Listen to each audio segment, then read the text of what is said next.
হবে একমাত্র কার?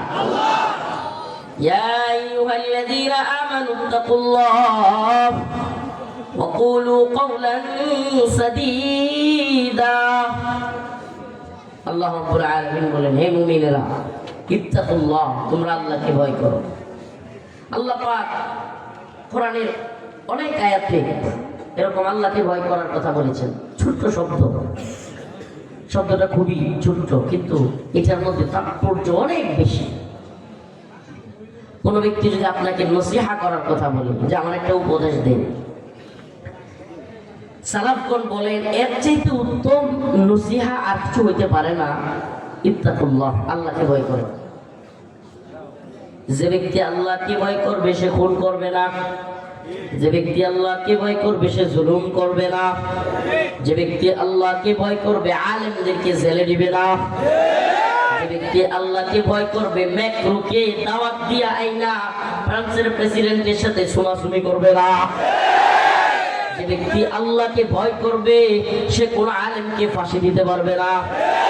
যে ব্যক্তি আল্লাহকে ভয় করবে সে সুদ খাবে না।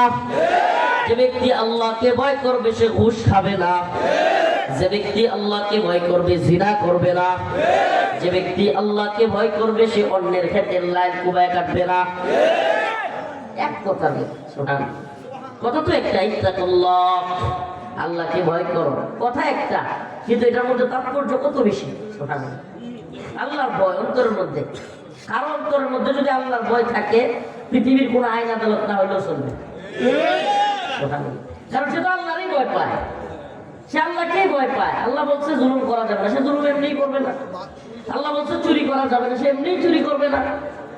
আল্লাহ বলছেন জিনা করা যাবে না, সে এমনিই জিনা করবে না। আল্লাহ বলছেন ঘুষ খাওয়া যাবে না, সে এমনিই ঘুষ খাবে না। কারণ সে জানে দিন শেষে আমার হিসাবটা আল্লাহর কাছে দিতে হবে। তার কাছে। ইয়া আইয়ুহাল্লাযীনা আমানু তাকুল্লাহ ওয়া কুলু কওলান সাদীদা। আল্লাহ রাব্বুল আলামিন বলেন, হে ঈমানদার, আল্লাহকে ভয় করো। কাকে ভয় করো?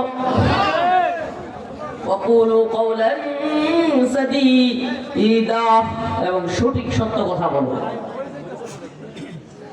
জুলুম আসবে, অত্যাচার আসবে, নিপীড়ন আসবে, কিন্তু তাই বলে আপনি মিথ্যা বলতে পারবেন না, মিথ্যা সাক্ষ্য দিতে পারবেন না।